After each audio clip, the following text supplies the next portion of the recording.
രാഹുൽ മാങ്കൂട്ടത്തിനെതിരായ മൂന്നാം കേസിൽ ആദ്യഘട്ട തെളിവെടുപ്പ് പൂർത്തിയായി. രാവിലെ പത്തനംതിട്ട തിരുവല്ലയിലെ ഹോട്ടലിൽ എത്തിച്ചാണ് തെളിവെടുപ്പ് നടത്തിയത്.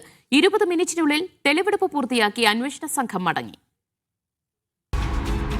രാവിലെ 5:45 പത്തനംതിട്ട AR ക്യാമ്പിൽ നിന്നും രാഹുൽ മാങ്കൂട്ടത്തിനെ തെളിവെടുപ്പിനായി ക്ലബ് 7 ഹോട്ടലിലേക്ക് എത്തിക്കുന്നു.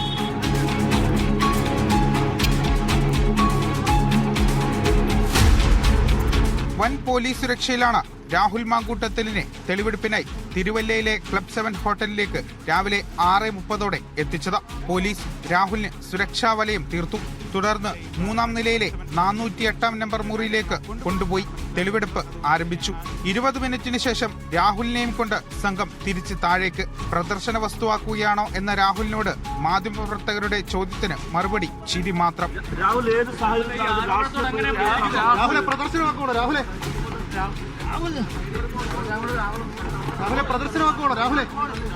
രാഹുലിനെയും കൊണ്ട് പോലീസ് വണ്ടി നേരെ പത്തനംതിട്ട AR ക്യാമ്പിലേക്ക്.